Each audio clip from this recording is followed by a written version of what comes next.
इसीलिए तू दुखी, तनाव और टेंशन में जी रहा है। अगर तू इससे अपने को अलग कर ले और अपने स्वरूप को समझ जा, जो शुद्ध चेतन तत्व, सुप्रीम पावर, अखंड अनंत ऊर्जा है, वो तेरा स्वरूप है। तो जब तू अपने स्वरूप में जाएगा और इससे अपना नाता तोड़ लेगा, अपने आप सुखी हो जाएगा। भाई निद्रा में इससे नाता टूट जाता है कि नहीं टूटता? शरीर से बोलो। और कोई दुख रहता है? मान लिया जाए भगवान में सुख है, हम में दुख है, तो निद्रा में भगवान तो मिले नहीं, फिर सुख कैसे मिल गया आपको? अगर हमारा स्वरूप दुखी है, ध्यान दो, तो निद्रा काल में हमें सुख कैसे मिला, कहां से मिला? क्योंकि निद्रा में भगवान तो मिले नहीं। मानना पड़ेगा कि हमारी जो आत्मा है वो स्वयं आनंद स्वरूप है। निद्रा में जब हमारी आत्मा शरीर और संसार से हट जाती है, क्या, तो सहज आनंद प्रकट होने लगता है। आप अपने आनंद को अगर समझना चाहते हो तो संसार से अपने को थोड़ा हटा के देखो। जैसे जैसे आप संसार से हटते जाओगे, वैसे वैसे आपका छुपा हुआ आनंद प्रकट होता चला जाएगा। और पूर्ण रूप से जब संसार से हटोगे तो पूर्णानंद का अनुभव हो जाएगा। अब फिर वो आनंद ऐसा विस्तृत होगा कि आगे चल के समझ में आ जाएगा कि ये जो कुछ दिखाई दे रहा है वो सब हमारा ही स्फुरण है, वो हमारी ही तरंगें हैं। अभी आगे श्लोक मिलेगा आपको। ये संसार भी हम ही बने हुए हैं, क्योंकि हम शरीर नहीं हैं, हम तो चेतन हैं। हम विराट चेतना की एक इकाई है।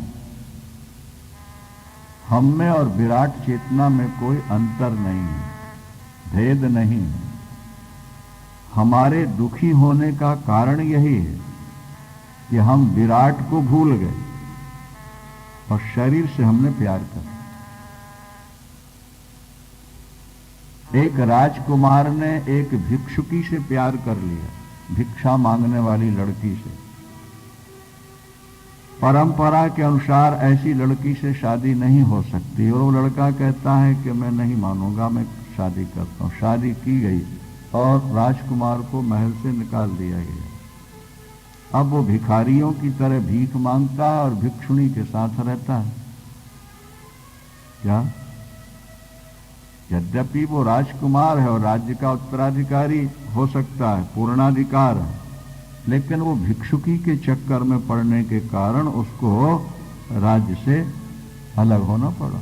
वो भिक्षुकी को छोड़ दे, फिर राजकुमार है और फिर आनंद से रह सकेगा।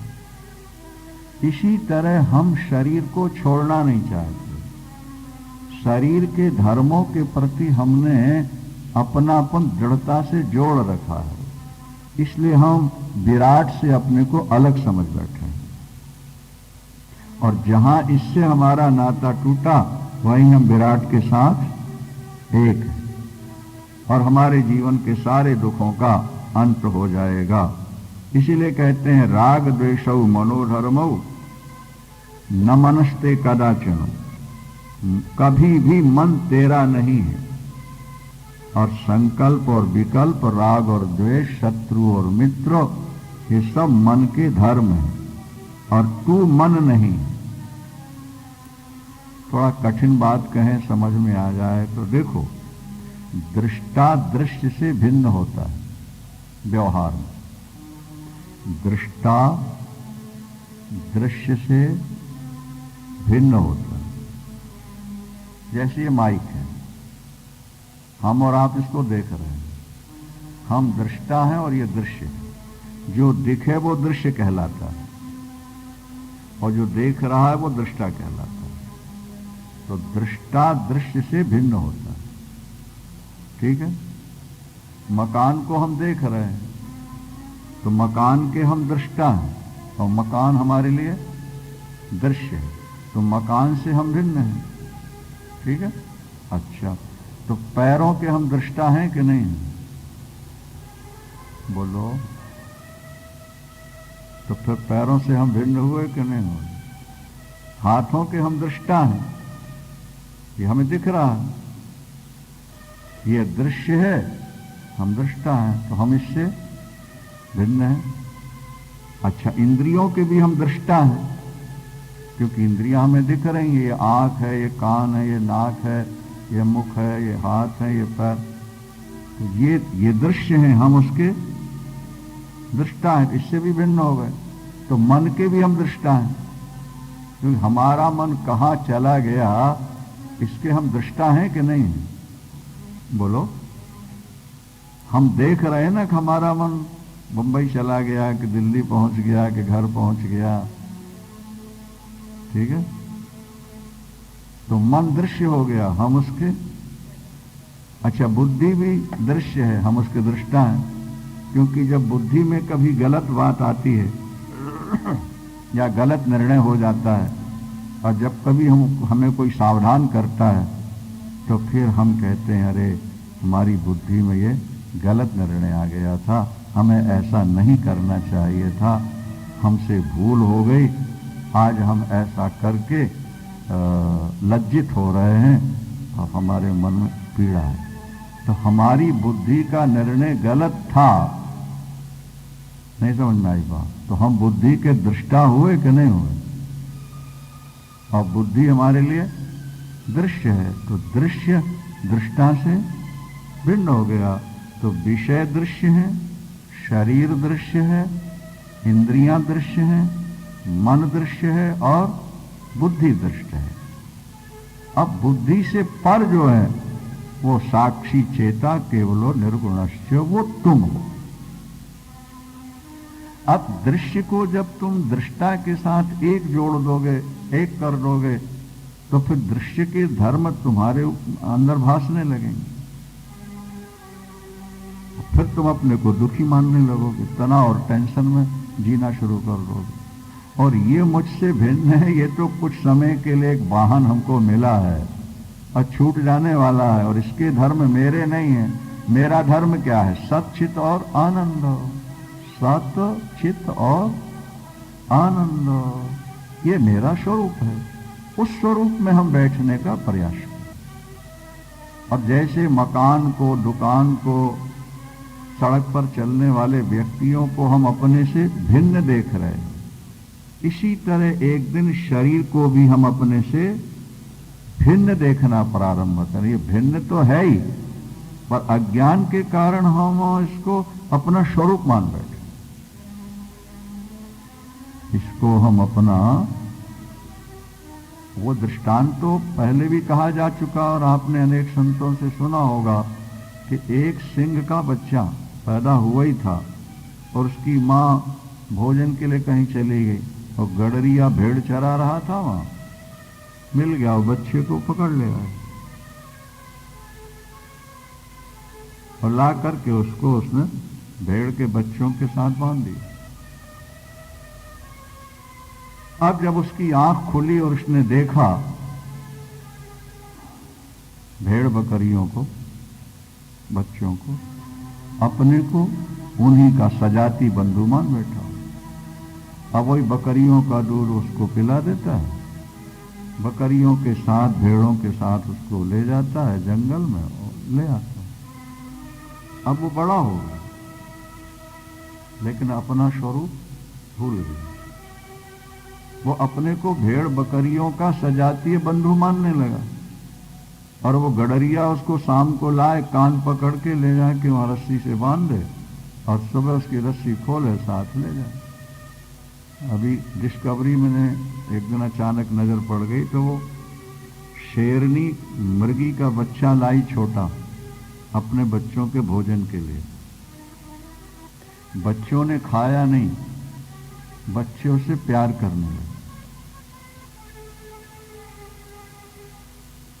अब जब उसमें सिंगनी ने देखा बच्चे खेल रहे हैं इसके साथ, तो वो भी अपना स्वभाव भूल गए और वो बच्चे उसकी पीठ पर पैर रख रख के ऐसे थपथपाते हैं, और जैसे कुत्ते आपस में खेलते हैं नीचे ऊपर, ऐसे उनके साथ उनका दूध पी रहा और एक साथ रह रहा है। अब यद्यपि मृग का बच्चा शेर का भोजन है, लेकिन अपनेपन की भ्रांति हो गई। अब वो दोनों मिलकर के रहे, ना वो खा रहे हैं और ना वो भाग रहे हैं। अब वो भेड़ बकरियों के साथ शेर रहता रहा। एक बार कोई जंगल का शेर निकला और जो दहाड़ मारी, सारी भेड़ बकरियां भागी और साथ में वो मर्ग भी वो शेर भी भागा। तो जंगल के शेर ने सोचा कि भेड़ बकरियां भाग गई, ये तो ठीक है, पर ये तो हमारा सजाती बंधु, ये क्यों भाग रहा? तो उस जंगल के शेर ने उसको पकड़ा कि भाई तू क्यों भाग रहा? तो दुम दबा करके बैठ जाओ, मैं करने लगा। गर्जना भूल ही गया था वो भेड़ बकरियों की तरह मैं करता। तुम क्यों जा रहे? बोले वो मेरे गए। बोले वो तेरे नहीं है, मैं तेरा हूं। वो कहता नहीं, तुम मेरे नहीं हो, मेरे। शेर पकड़ के ले गया जल के किनारे, देख तेरी मेरी शक्ल एक है कि नहीं? एक सी दिखाई दी। विश्वास हुआ, थोड़ा सा मांस ला के रखा, खा के देख, खाया, उसको स्वाद मिल गया। उसका जो सोया हुआ स्वरूप था वो जाग उठा। तो शेर है, जंगल का राजा है, ये तो तेरे भोजन है, इनके पीछे तू मैं कर रहा है भेड़ बकरी की तरह। दूसरे दिन जब भेड़ बकरियां फिर आई तो जंगल के शेर ने इससे कहा कि तू भी जरा मेरी तरह गर्जना कर। और जब गर्जना की, सारी भेड़ बकरियां भाग गई। दोनों जंगल में स्वतंत्र घूमते हैं, भोजन करते हैं, पड़े। अब ये भ्रांति थी ना कि जंगल का स्वतंत्र शेर भेड़ बकरियों की तरह बांधा जाए और बकरी का दूध पिए और मैं करता रहे। हाँ, भूल गया। जब शेर मिला तो समझ में आया, तो हमारी आपकी स्थिति यही है, हमारी आपकी स्थिति यही है। अज्ञानियों में हम पैदा हुए, भोगियों में हम पैदा हुए, नहीं समझ में आई बात। और कमाओ, खाओ और ऐश करो, ये बचपन से माँ के दूध में ही हमको पिला दिया गया। और जैसे हमने होश संभाली, उसी के पीछे हम दौड़ पड़े और दौड़े, और प्रिय मिला तो थोड़ा हर्षित हो गए, अप्रिय मिला तो हाय हाय करना शुरू कर दिया। तनाव टेंशन में जी रहे, हाय हाय हम तो गए, मर गए, कहीं के नहीं रह गए, खर्चा इतना है, आमदनी है नहीं, काम कैसे चलेगा, बच्चों का क्या होगा, हमारा क्या होगा, पति इसी में। और अब जब कोई शेर की तरह ब्रह्म ज्ञानी गुरु मिला और उसने सावधान किया, अरे बाबा तू शरीर नहीं है, शरीर तेरा नहीं है, तू मन नहीं है, मन तेरा नहीं है, मन में विकार है, तू निर्विकार, निर्विकल्पोषी बोधात्मा, निर्विकारा सुखंचर, 5वां श्लोक है।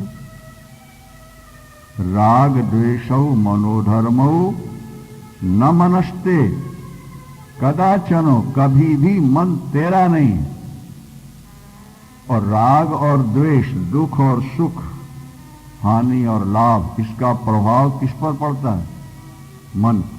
और मन तेरा है नहीं, और तूने मन को अपना मान लिया है, और इसीलिए तू दुखी हो रहा है। तू निर्विकल्पोषी, तू निर्विकल्प है। मन में तो विकल्प हैं, कल्पनाएं हैं, और तू निर्विकल्प। बोधात्मा, ज्ञान स्वरूप है तो निर्विकार।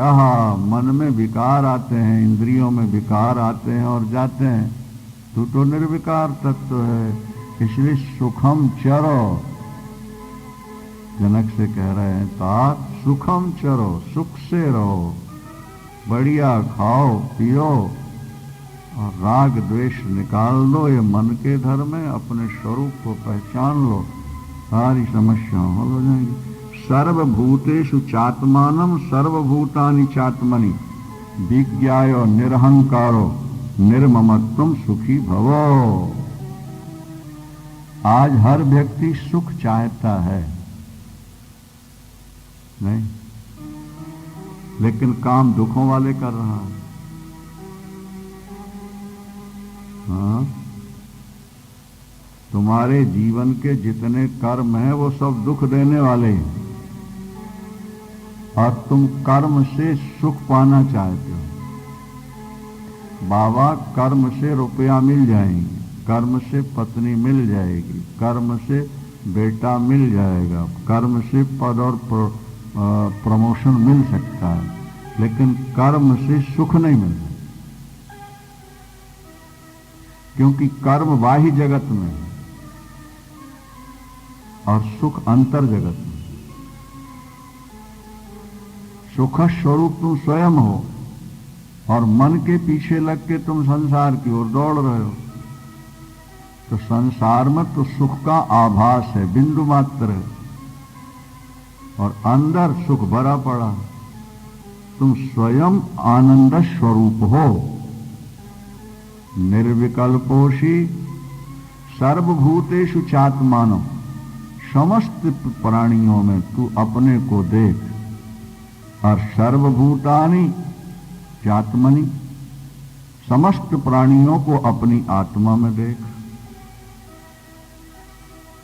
तूने 3.5 हाथ के शरीर को अपना स्वरूप मान लिया, और शरीर के अंदर कोई छोटी सी आत्मा बैठी है ऐसा तूने मान रखा है।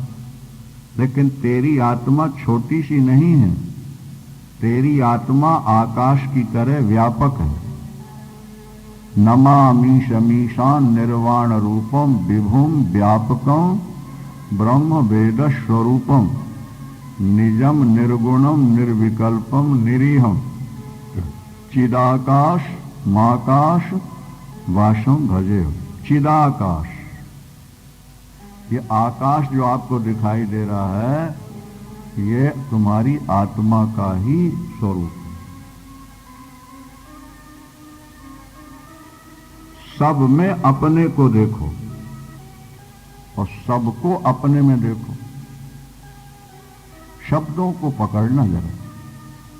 सर्वभूतेषु चात्मानम, समस्त प्राणियों में अपने को देखो, और सर्वभूतानि चात्मनि, समस्त प्राणियों को अपनी आत्मा में देखो।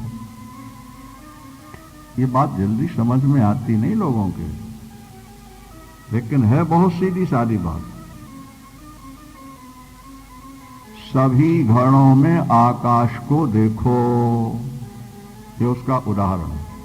सभी घड़ों में, ठीक है, और सभी घड़ों को आकाश में देखो।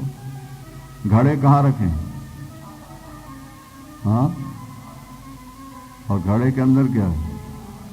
तो सारे घड़े आकाश में और सभी घड़ों में आकाश हो गया।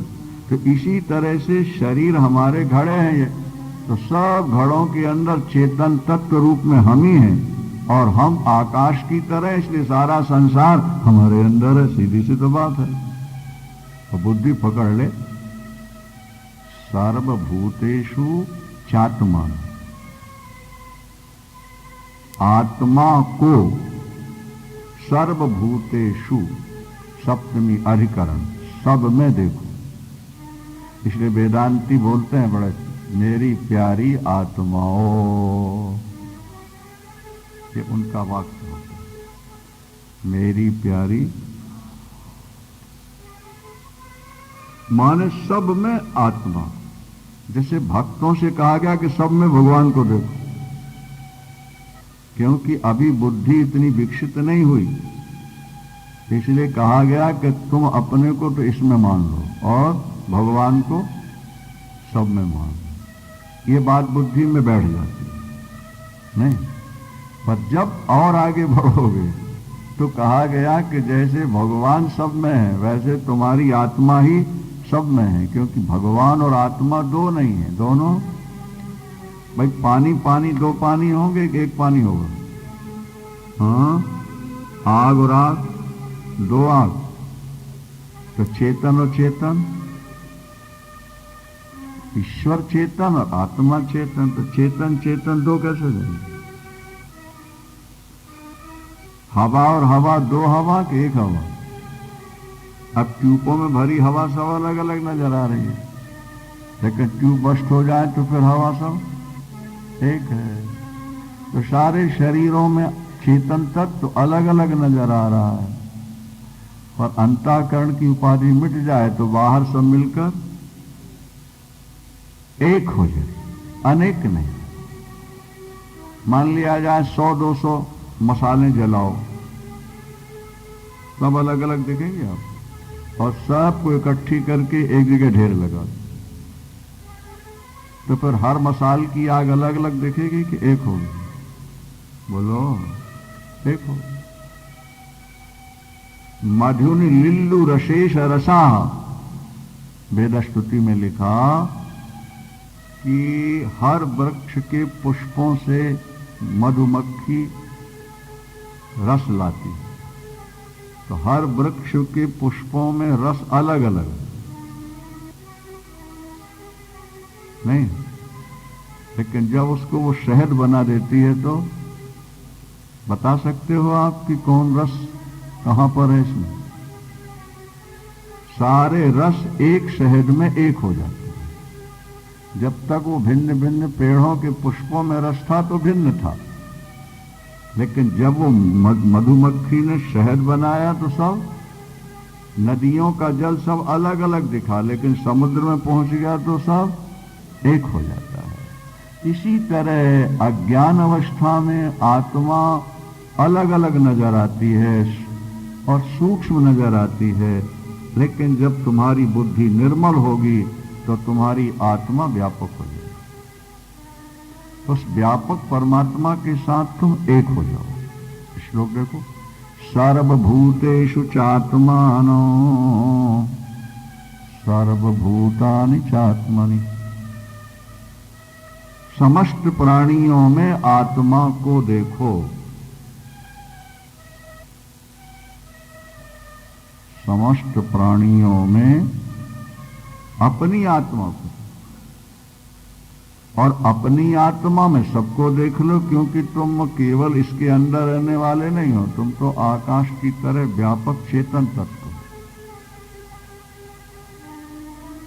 ये भाव जब बुद्धि में बैठ जाए तो आगे लिखते हैं, विज्ञाय निरहंकारो निर्ममत्वं सुखी भवो। ऐसा जानकर निरहंकार और निर्मम, और अष्टावक्र जी कहते हैं कि निरहंकारो निर्ममः,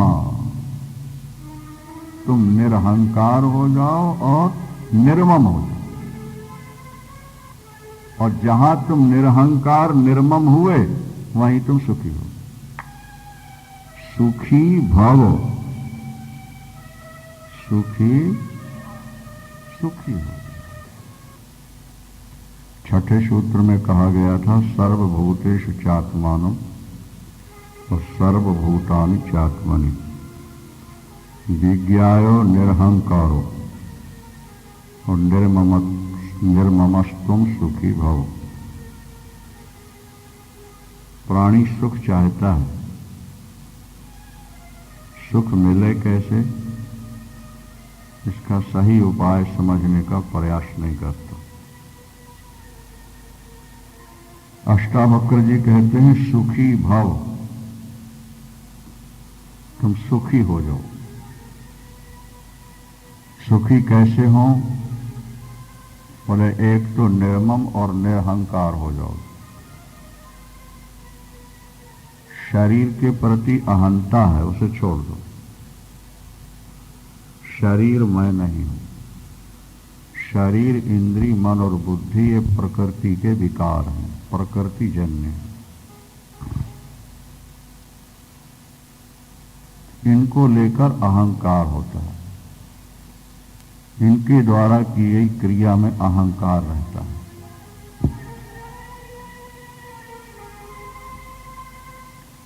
और परिवार में ममता रहती, मेरा। क्योंकि जब शरीर मैं हूं तो शरीर से पैदा होने वाले मेरे तो हो जाएंगे ना। जहां मैं है वहीं मेरा है। यदि शरीर मैं हूं तो शरीर से नाता रखने वाले मेरे हो गए, और जहां मैं और मेरा है वहां आत्मदर्शन नहीं होगा, वहां आत्म तत्व छुपा रहे। जैसे टीवी के पर्दे में जब चित्र दिखते हैं तो पर्दा नजर नहीं आता, और चित्र दिखना बंद हो जाए तो पर्दा साफ दिखता है। तो जिस आत्म तत्व में ये जगत दिखाई दे रहा है, मैं और मेरापन दिखाई दे रहा है, यदि हम मैं और मेरे को निकाल दें शेष वही रह जाता है। मैं और मेरे की ओट में ही आत्म तत्व छुपा हुआ, आनंद भी छुपा हुआ। यदि मैं और मेरा निकल जाए तो आत्म तत्व स्पष्ट भासने लगता है। जैसे बादाम की गरी छिलके से छुपी होती है, जैसे नारियल की गरी नारियल के कवर से छुपी रहती है, अथवा जैसे बादलों से सूरज छुप जाता है,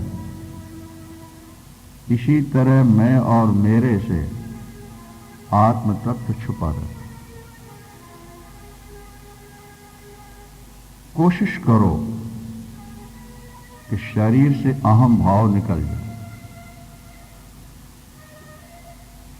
शरीर मैं नहीं हूं, ये बात पहले कह दी गई। ना हम देहो न मैं देहो, देह मेरी नहीं और मैं देह नहीं। जो मैं नहीं उसको मैं मान लेना, इसी का नाम अज्ञान है।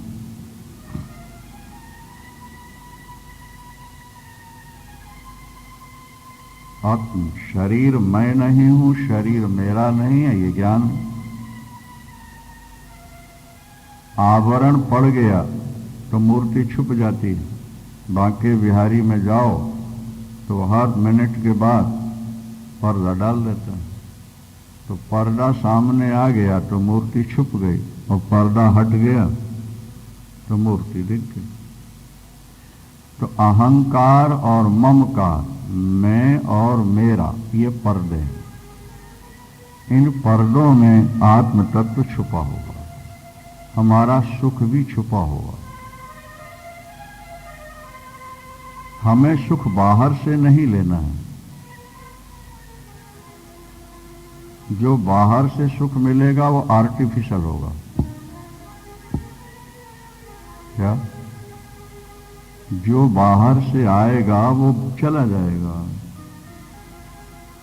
वो हमारे साथ रह नहीं सकता। जो वस्तुएं बाहर से आई हैं वो चली गई।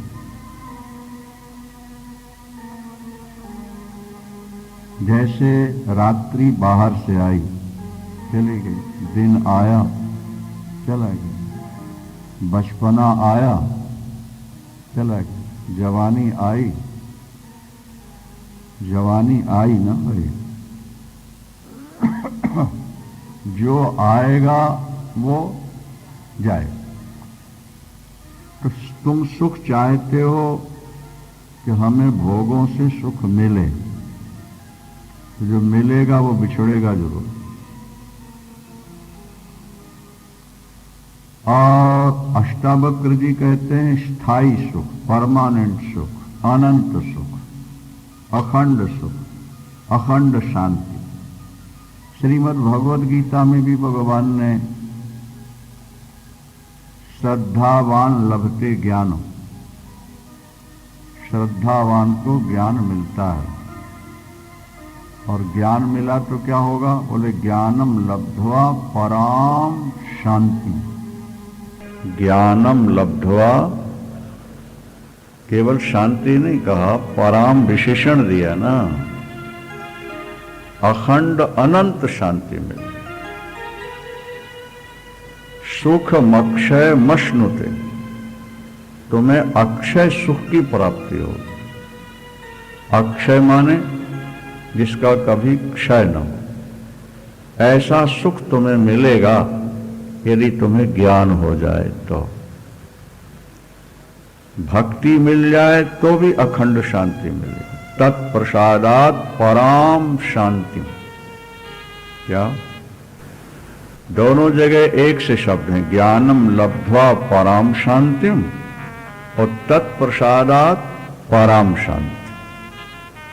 आप भक्त बनते हैं, भगवान की कृपा होगी, आपको परा शांति, अखंड शांति मिलेगी, और ज्ञान प्राप्त हो गया तो आपको अखंड शांति मिलेगी। अखंड शांति चेतन तत्व से ही मिलेगी।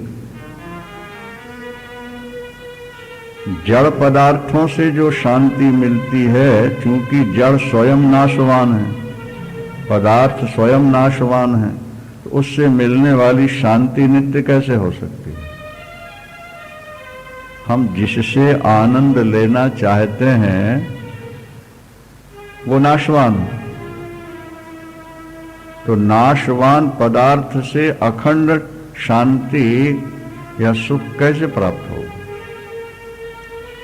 आप अखंड शांति चाहते हैं? नहीं, अनंत सुख चाहते हैं तो वो अनंत से मिलेगा ना। अनंत अनंत से मिलेगा। तो अनंत कौन है? बोले सत्यम ज्ञानम अनंतम ब्रह्म। सत्यम ज्ञानम अनंतम ब्रह्म। ब्रह्म ही अनंत है, तो अनंत से ही अनंत सुख मिलेगा, नाशवान से नाशवान सुख मिलेगा। पत्नी नाशवान है, पति नाशवान है, पुत्र नाशवान है, तो उनसे नित्य आनंद कैसे मिलेगा, नित्य सुख कैसे मिलेगा? हम नाशवान से नित्य पाना चाहते हैं, यही हमारी भूल है, और इस भूल ने हमको अनादिकाल से भटका रखा है। हम चाहते हैं कि हम मरे नहीं, अमर हो जाए। तो अमर का पल्ला पकड़ोगे तभी तो अमर होगे ना भाई। और पल्ला पकड़ रखा है तुमने मर का, जो मर रहे हैं, और कहते हो हम अमर हो जाएं। तो अगर अमर होना है तो परमात्मा अमर है, अमृत है वो, उसका पल्ला पकड़ लो। तुम्हें आनंद अखंड चाहिए, तुम्हें सुख अखंड चाहिए, शांति अखंड चाहिए, तो जो अनंत ब्रह्म है, अखंड ब्रह्म है, अखंड मंडलाकारम व्याप्तम येन, परमात्मा अखंड है, अनंत है, वो अनादि है, वो सत्य है। उसे पकड़ोगे तब शांति मिलेगी। इसलिए यहां कहा जा रहा है कि निरहंकारो निर्ममस्तम सुखी भव। और गीता के दूसरे अध्याय का 71वां श्लोक भी भगवान यही कहते हैं, निर्ममो निरहंकारः शशांति मधिगच्छति। निर्ममो निरहंकारः सा शांतिम अधिगच्छति। वह व्यक्ति अखंड शांति पाएगा जो निर्मम और निरहंकार हो जाएगा। अच्छा, शांति बाहर से नहीं आएगी। हम कहा करते हैं कि म्युनिसिपैलिटी, नगर निगम का जो पानी है वो सीमित है, थोड़ा है। 1 घंटे सुबह आता है, 1 घंटे शाम को आता है। 10-25 मेहमान आ जाए तो टंकी खाली है। लेकिन ट्यूबवेल आपके यहाँ खुदा हुआ है 400 फुट। अब पानी की कमी क्या है? कुआं खुदा हुआ है आपके यहाँ, तो कुआं तो अपना है ना, और म्यूनिसिपैलिटी का पानी पराया है, वो थोड़ा देते हैं, और ज्यादा की जरूरत पड़ गई तो टंकी खाली है। और घर में कुआं खुदा हुआ है, घर में ट्यूबवेल लगा हुआ है, तो जितना चाहो ले लो। अथवा गंगा किनारे तुमने अपनी झोपड़ी बना ली, अब पानी की कभी चिंता होगी आपको? नहीं हो सकती। तो परमात्मा अखंड है, परमात्मा अनंत है, परमात्मा सत है। तुम सत को चाहते हो, अखंड और अनंत सुख चाहते हो, तो निर्मम और निरहंकार हो जाओ। मैं नहीं, मेरा नहीं, शरीर मैं नहीं हूं, ना हम देहो न मैं देहो, मैं देह नहीं, देह मेरी नहीं। ये तो थोड़े समय के लिए मिली हुई वस्तु है, इससे जकड़ के इसको पकड़ने की कोशिश नहीं करना। क्योंकि आज से पहले अनेक लोगों ने अपने परिवार को, अपनी संपत्ति को, अपने शरीर को बहुत संभालने की कोशिश की, लेकिन किसी का शरीर रहा नहीं, परिवार रहा नहीं, छूट गया।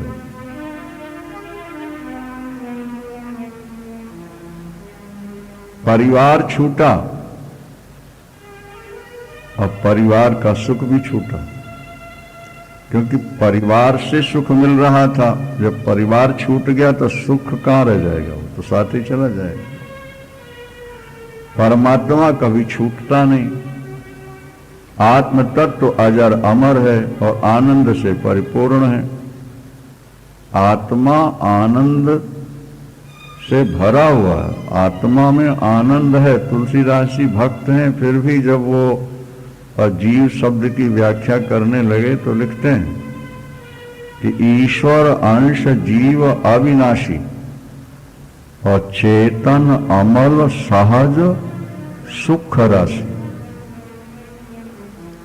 चेतन अमल सहज सुख राशि। आत्मा को आनंद बाहर से नहीं लेना है, आत्मा स्वयं आनंद स्वरूप है। ये सभी शास्त्र कहते हैं।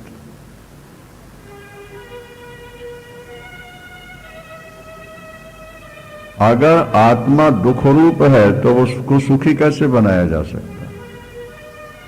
और बनेगा भी तो थोड़े समय के लिए बनेगा, फिर दुखी हो जाएगा। इसलिए शास्त्रों का सिद्धांत है कि आत्मा स्वयं आनंद स्वरूप है। क्या?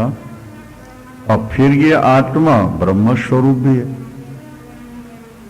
आत्मा और परमात्मा दो नहीं है। हमारे यहां 5 प्रकार की भ्रांति है।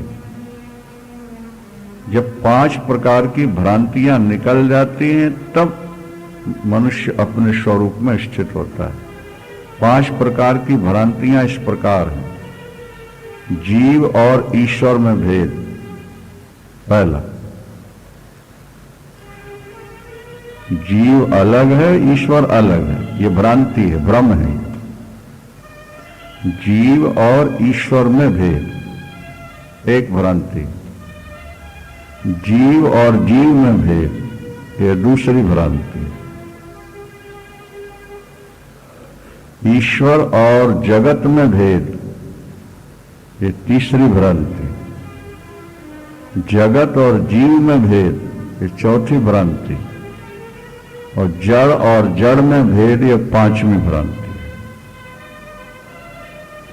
5 प्रकार के भ्रमों में फंसा हुआ ये आत्म तत्व है। ये 5 भ्रम निकलना चाहिए।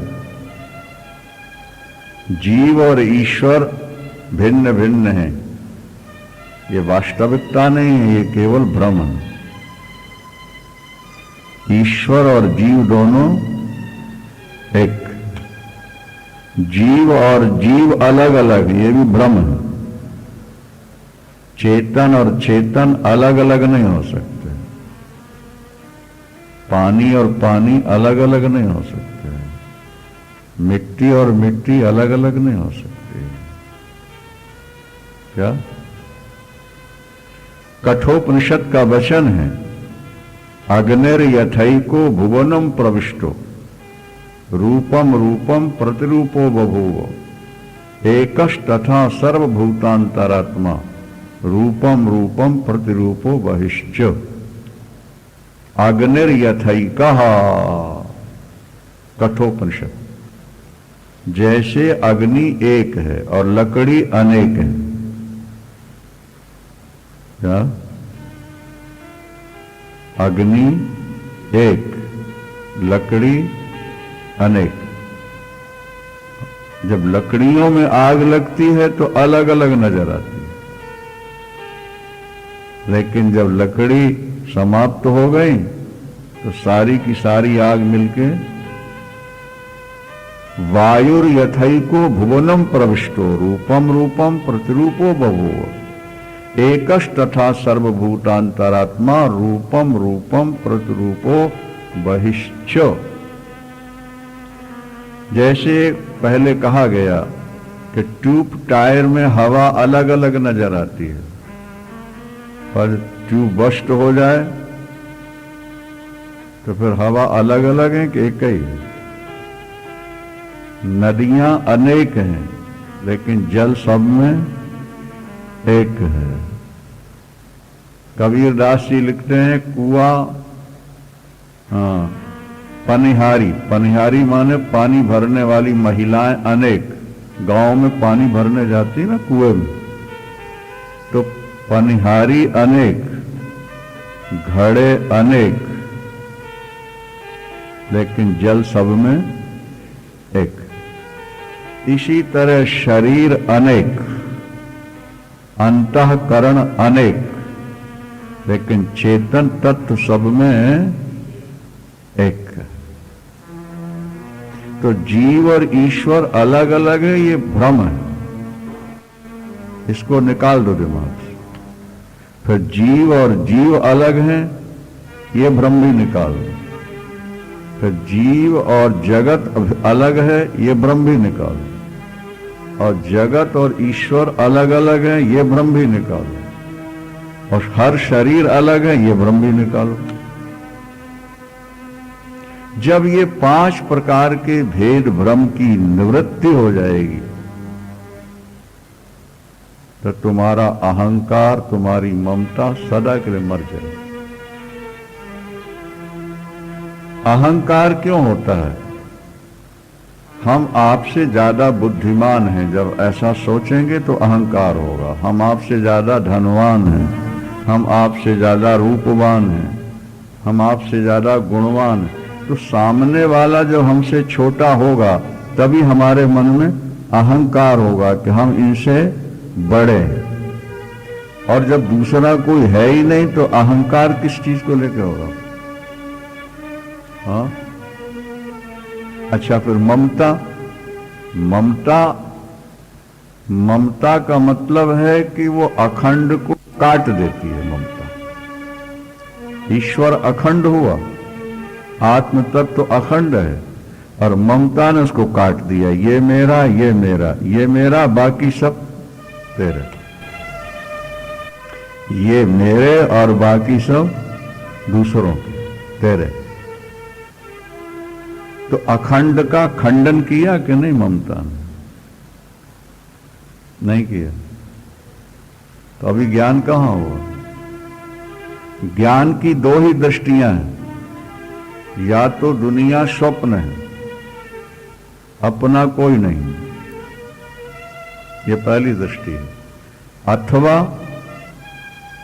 सब हमारे ही स्वरूप, सब हमारे हैं। ये समष्टि ममता ईश्वर से मिला देगी। या फिर हमारा कोई नहीं है, ईश्वर में वृत्ति जुड़ जाएगी। कुछ हमारे हैं, बाकी तुम्हारे हैं, पराये हैं, फिर वो तुम्हारी वृत्ति अखंड नहीं हो सकती, तुम्हारी वृत्ति टुकड़े टुकड़े होती रहेगी। इसलिए अहंकार और ममता को मारना है। अगर तुम्हारा अहंकार नहीं मरा एक बात ध्यान दे लेना, व्यक्ति त्यागी बनता है लेकिन त्याग का भी अभिमान होता है। मैं त्यागी हूं,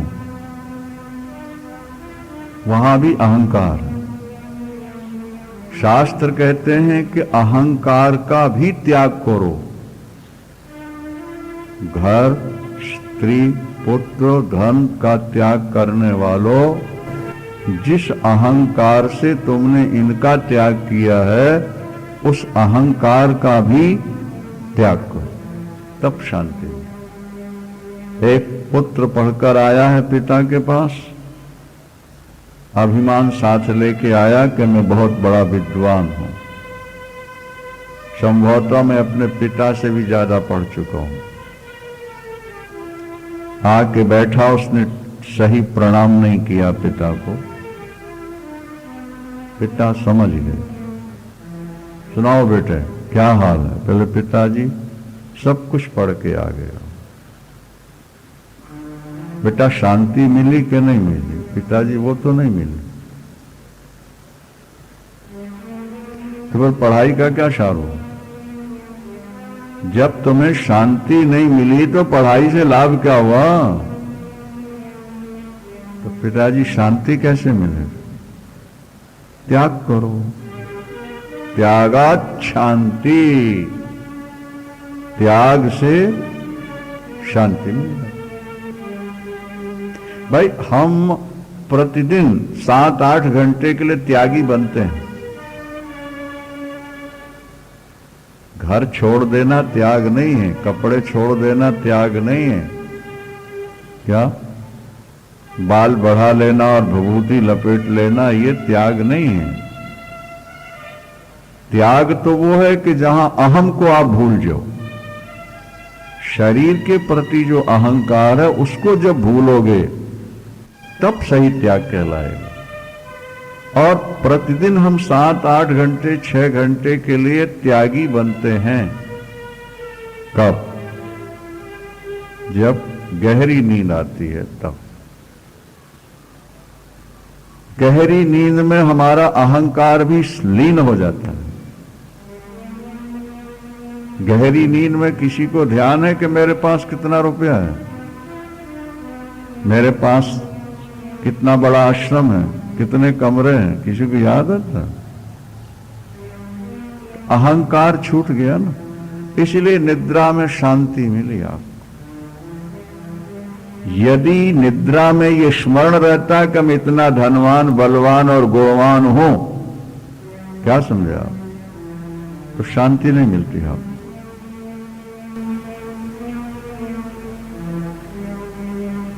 पिता ने कहा बेटा त्याग करो, बेटे ने घर त्याग दिया। 1 वर्ष घूम घाम के आए, शांति मिली नहीं मिली, और त्याग करो। उन्होंने कपड़े त्याग दिए। साल बाद आए, शांति मिली नहीं मिली, और त्याग, भोजन त्याग, कंदमूल फल कुछ खा के रहे।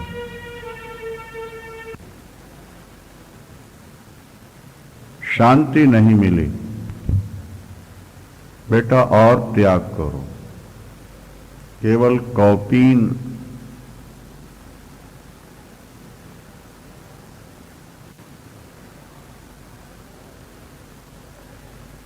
पिता ने कहा बेटा और त्याग करो। शांति तभी मिलेगी जब त्याग करो। भगवान कृष्ण ने भी घोषणा पूर्वक ये बात कही है, त्यागात शांति, त्याग से शांति, ज्ञान से शांति और प्रेमा भक्ति से शांति। गीता में ये बात कही गई। निर्मम और निरहंकार हो जाओगे तो शांति। लंगोटी मात्र थी पुत्र के पास, बोले बेटा त्याग करो। बेटे ने लंगोटी भी त्याग दी, दिगंबर बन गए। आजकल भी बहुत दिगंबर घूम रहे हैं। घूमते रहे, आए, पिता ने पूछा, बेटा शांति मिली? और त्याग करो। पुत्र ने सोचा सब कुछ त्याग दिया, अब केवल शरीर शेष रहा तो शरीर ही त्याग देते हैं। तो आग जलाई और जब शरीर त्यागने को तैयार हुए तो पिता सामने आके खड़े हो। उनका बेटा रुको, क्या कर रहे हो? बोले त्याग कर रहा हूं। अब तो शरीर छोड़कर और कुछ रहा ही नहीं त्यागने के लिए। उन्होंने कहा शरीर छोड़कर शांति नहीं मिलेगी। शरीर तो करोड़ों बार छोड़ के आ रहा है, तो फिर पिताजी शांति कैसे मिलेगी? बोले जिस अभिमान से तुमने वस्तुओं का त्याग किया है उस अभिमान का त्याग करोगे तो शांति मिलेगी। अन्यथा यदि आपका अहंकार सुरक्षित है तो त्याग शांति नहीं दिलाएगा, वो अभिमान बढ़ा के और अशांति पैदा कर दे। दान करोगे ना तो दान से शांति नहीं मिलेगी, बल्कि दान का अभिमान और अशांति बढ़ा देगा। मैं त्यागी हूं, ये जो अहंकार है ये शांति नहीं दिलाएगा, ये तुम्हें और अशांत बना देगा। इसलिए त्याग करना है तो वस्तुओं का नहीं, अहंकार का त्याग करो। अहंकार का त्यागी ही वास्तविक त्यागी है। फिर वस्तुएं रहें, वस्तुओं का अभिमान न रहे तो वस्तुओं के रहने पर भी शांति है नहीं। और सब कुछ त्याग दिया और अभिमान पाल लिया कि मैं त्यागी हूं। कुछ लोग इसलिए भी त्याग करते हैं कि मैं त्यागी बनूंगा तो लोग मेरा सम्मान ज्यादा करेंगे, क्या मेरी पूजा ज्यादा होगी, मेरा समाज में मान होगा, लोग मेरी तारीफ करेंगे, मेरी प्रशंसा करेंगे। इसलिए भी कुछ लोग त्याग ले लेते हैं। और जब सम्मान नहीं होता तो बड़ी पीड़ा होती है उनको, क्योंकि मैंने त्याग तो किया था सम्मान के लिए और वो सम्मान मिल नहीं रहा, तो अंदर अंदर वो भुगते रहते। इसीलिए अष्टावक्र जी कहते हैं कि तुम निरहंकार, पहले तो अहंकार को छोड़ो। किसी उपनिषद का वचन है, संभवतः विवेक चूड़ामणि का भी हो सकता, अहंकार गृहान मुक्ता स्वरूपम उपपद्यते। अहंकार रूपी मगरमच्छ से अगर तुम मुक्त हो गए तो तुम्हें अपने स्वरूप का बोध हो जाए। अहंकार एक मगरमच्छ है जिसने तुमको निगल रखा हो, तुम्हारे स्वरूप को ढक रखा है। स्वरूप की उपलब्धि के लिए अहंकार रूपी ग्रह से बचने का प्रयास करो। अहंकार गृहान मुक्ता, अहंकार रूपी ग्रह से मुक्त हो जाओगे तो स्वरूपम उपपद्यते, तुम्हें स्वरूप का बोध हो जाए। और निर्ममः, ममता को मम कहा है नहीं। शास्त्रों ने यह भी कहा कि 2 अक्षर मृत्यु है और 3 अक्षर अमृत है, मोक्ष है। क्या बोले? मम ये तो मौत है और न मम ये मोक्ष है। मेरा ये मृत्यु है और मेरा कुछ नहीं ये मोक्ष है। मुक्ति के लिए और कुछ ज्यादा करने की आवश्यकता नहीं है। ध्यान धारणा पूजा पाठ ये तो सब एक बाह्य साधन है, इनसे मुक्ति नहीं मिल सकती, इनसे शांति नहीं मिलेगी। हां, पर ये करते रहना है, क्योंकि इनके करते रहने से तुम्हारी बुद्धि शुद्ध होगी, बढ़ेगी और तब तुम्हारा अहंकार मिटेगा, तब तुम्हारी ममता मिटेगी और तुम्हें शांति मिल जाएगी। लेकिन शांति मिलेगी तब जब अहंकार और ममता मर जाए। शरीर से घर छोड़ देने वाले को शांति नहीं मिलेगी।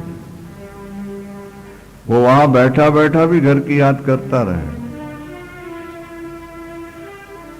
क्या? जिसका अहंकार छूट गया, जिसकी ममता छूट गई। भागवत में जब भरत जी घर से निकले युवावस्था में, तो बड़ा सुंदर श्लोक है वहां पर कि जवानी में उन्होंने गृह त्यागा। कैसे त्यागा? बोले मलवत।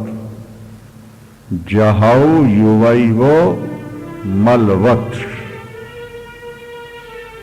हाँ, संडास गए, टॉयलेट गए, मल त्याग के आ गए, फिर उसका स्मरण करते हैं, दिन में उसकी याद रहती है।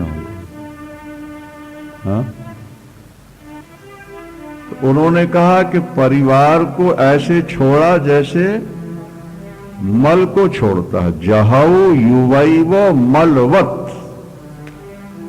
उत्तम श्लोक लालसा।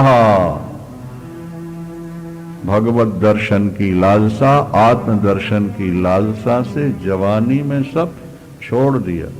और छोड़ने का मतलब है नहीं कि शरीर से छोड़ दिया और मन से वही चिंतन करता है, ऐसा नहीं। दूसरा उदाहरण दिया गया है कि जैसे हलवा पूड़ी आपने खाई और उल्टी हो गई, वमन हो गया, फिर दोबारा खाओगे उसको? उसका ध्यान करोगे? हाँ? तो रमा विलास राम अनुरागी, तजत बमन जिमि नर बड़ भागी। वमिट हो गया और उस तरफ से मन हट गया। इस तरह जब तुम्हारा परिवार से मन हट जाए, धीरे धीरे धीरे धीरे परिवार भूल जाए। एक संत गंगा नहा के निकल रहे थे, उनके पुत्र आए, प्रणाम कर खड़े हो गए, तो पूछने कौन हो? वो भूल गए। अपने यहां श्री गुरुदेव जी की बेटी आई, बैठी तो पहचान ही नहीं, क्योंकि 10 दिन की अवस्था में छोड़ के आ गए थे। किसी ने स्मरण दिलाया कि ये पूर्वाश्रम की बेटी है। आप देखा, जब तो बड़ी हो गई है। ठीक है जी स्वामी जी, अच्छा जाओ बस। अच्छा जाओ, छुट्टी। भूल जाओ परिवार। परिवार भले न छूटे लेकिन आसक्ति छूट जाए। संपत्ति भले न छूटे लेकिन उसका अहंकार छूट जाए। शरीर भले न छूटे पर शरीर का अहंकार छूट जाए। आगे श्लोक मिलेगा कि जिसका अभिमान मर जाता है वो बच्चों की तरह हो जाता है। उसका स्वभाव बच्चों जैसा हो जाता है। बच्चे थोड़ी देर में रो लेते हैं, फिर हंसने लगते हैं। किसी से विरोध हो गया तो उससे बैर भी बांध लेते हैं और 1-2 मिनट बाद बोल भी जाते हैं। बच्चा गांठ बांध के नहीं रखता किसी चीज को। इसी तरह जो अहंकार रहित महापुरुष होते हैं वो किसी प्रकार की गांठ नहीं रखते। अपने बड़प्पन का ध्यान ही नहीं रहता उनको। वो सादे रूप में कहीं भी विचरते रहते हैं, कहीं भी बैठ जाते हैं, कहीं भी कुछ खा पी लेते हैं। मैं बड़ा हूं ये अभिमान उनका गलित हो चुका है। देहाभिमाने गलिते, शास्त्र का वचन है, देहाभिमाने गलिते। जिसका देहाभिमान गल गया, गलित हो गया। और विज्ञाते परमात्मनि, और जिसे परम तत्व का बोध हो गया, बस उसका शरीर रहे तो ठीक है और चला जाए तो ठीक है, उसको उससे कुछ लेना देना नहीं।